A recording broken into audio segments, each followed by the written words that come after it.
Patrick Ederi pour en parler. Il est éditorialiste pour le journal Solidarność en Pologne. Bonjour. Patrick Bonjour. Léry, bonjour. On vous a reçu, on ne pensait pas, mais on est content de vous recevoir. On est moins content pour ce qui se passe en Pologne. On ne pensait pas vous recevoir si tôt, mais c'est très important, effectivement, votre témoignage. Vous êtes français, vous habitez depuis 20 ans en Pologne.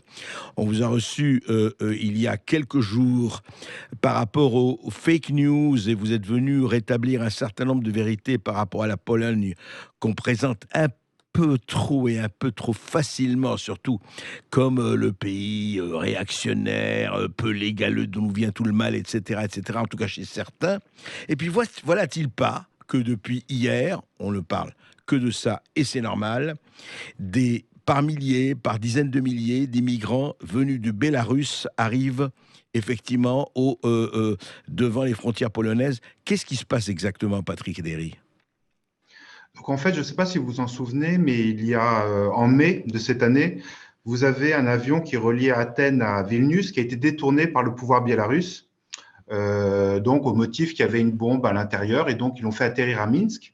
Et là, comme par hasard, il y avait un opposant au dirigeant, M. Loukachenko, qui était Oui. présent. Ils l'ont embassié tout de suite. Et là, l'Union européenne a décidé de mettre des sanctions contre le Biélarus. Et Loukachenko, donc le dirigeant, a dit bah, si c'est comme ça, moi, je vais laisser la frontière complètement ouverte à tous les migrants. Et cette déclaration a fait le tour des chaînes irakiennes et Ah aussi des oui. réseaux sociaux du Moyen-Orient. C'était en mai dernier, ça. C'était en mai dernier, et puis le temps que D'accord. ces déclarations fassent le tour des télévisions irakiennes et puis des réseaux sociaux, vous Oui. avez aussi des anciens agents du KGB biélorusse qui ont mis en place avec des agences de tourisme irakiennes des vols Irak, enfin Erbil, Soleimani et Bagdad, vers la Biélorussie.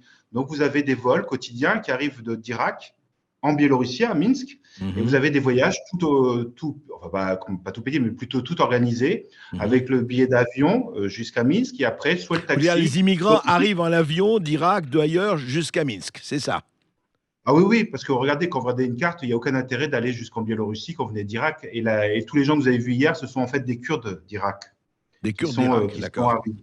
D'accord. Les milliers de personnes que vous avez vues sur les images hier, ce sont des Kurdes d'Irak qui viennent d'Erbil notamment et Soleimani, et qui donc ont pris l'avion et ensuite ont pris soit le bus, soit le taxi jusqu'à la frontière et se sont regroupés. Donc là, on sait que les forces biélorusses les aident à se regrouper, même les orientent, parce que dans la forêt, c'est pas si simple d'arriver jusqu'à la frontière.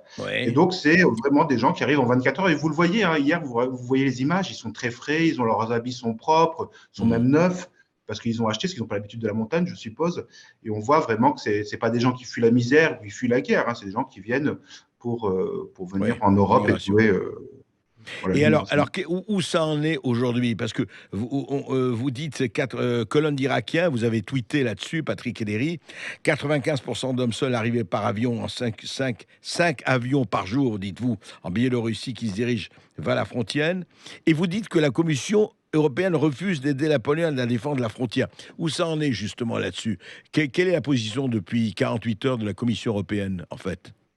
Bah, je vous dirais que c'est pire, c'est-à-dire que la Pologne construit un mur et la Commission européenne a refusé d'aider la Pologne eh bien, à stopper les migrants. Hier, Madame von der Leyen, la présidente de la Commission européenne et le président du groupe PPE, donc c'est le principal groupe au Parlement européen, ont soutenu la Pologne. Mais dans les faits, il faut regarder concrètement ce qu'ils font.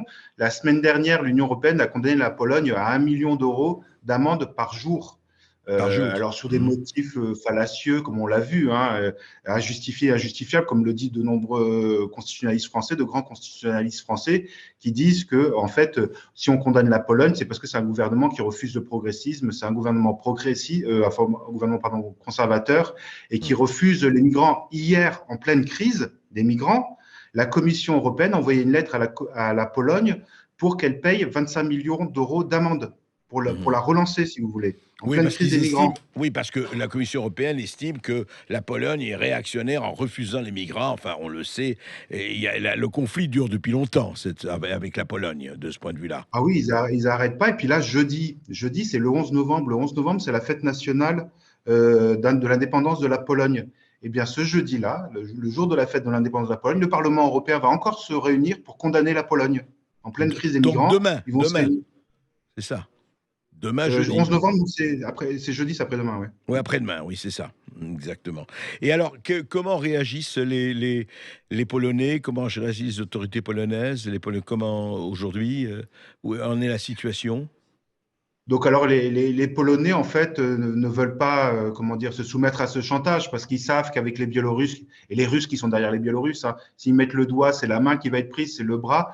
Et puis surtout, comme le dit le ministre de la Défense, la dernière fois en 2015, quand il y a eu une vague de migration comme ça, on a eu derrière une vague d'attentats.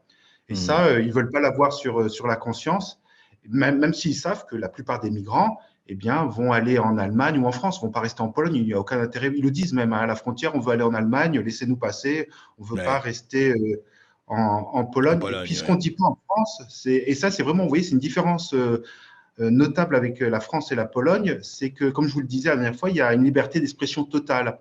Et donc, il n'y a pas de politiquement correct. Et le ministre de la Défense a fait analyser les portables des migrants qu'ils ont arrêtés. Et Oui. dans 20% des cas, il y avait des contenus terroristes ou alors, comment dire, d'atteintes sexuelles illégales, bah voilà, des Mhm, viols, de la mhm. pédophilie ou de la zoophilie.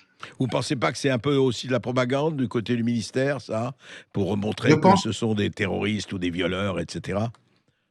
bah c'est que 20%, entre guillemets, il y a quand même 95% d'hommes. Et puis moi, ça fait écho comme avec des témoignages d'amis africains que j'ai qui nous disent souvent, écoutez, c'est pas normal, vous accueillez, il y a une partie comme des gens que vous accueillez, ce sont des enfants terribles, ce sont Ouais. des enfants de familles qui savent plus quoi en faire chez eux.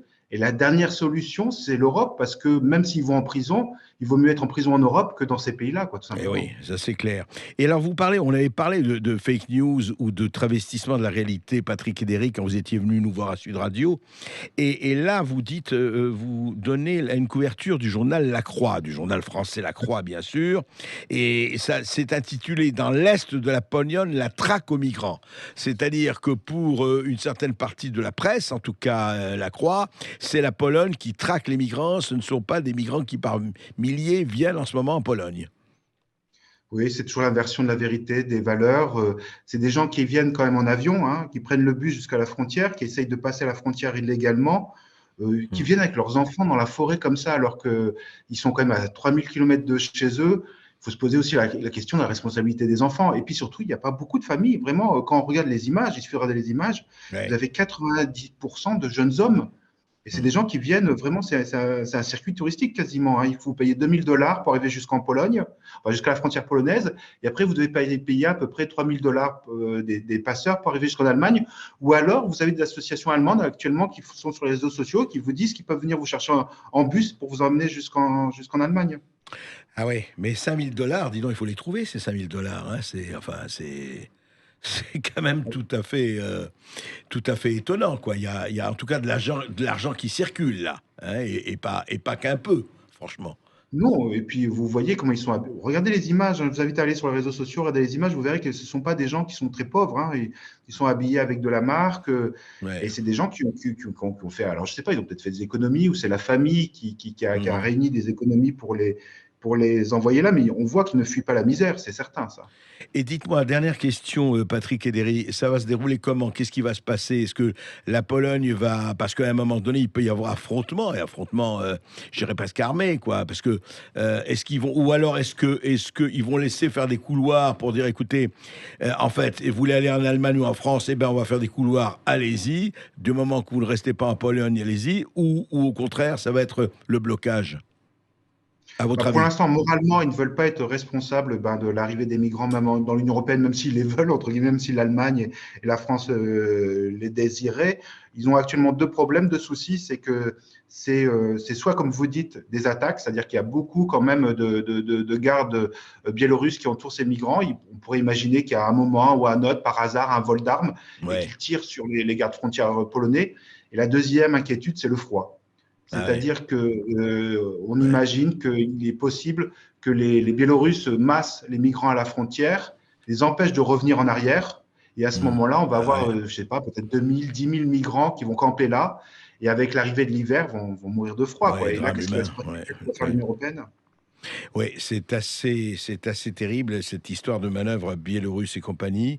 Et effectivement, je ne vois pas comment la communauté européenne ou la Commission européenne pourra rester en dehors du jeu. Ça va être assez, c'est très très très piégé tout cela, effectivement, Patrick et Derry. On se tient au courant. Merci en tout cas de votre témoignage Merci à vous, André. Un grand merci. et à très bientôt. Merci Patrick Ediri. Je rappelle que Au vous revoir. êtes éditorialiste pour le journal Solidarność en Pologne. Vous étiez du coup en direct de Pologne et vous voulez réagir au propos de notre invité. Réagissez au 0826 300 300.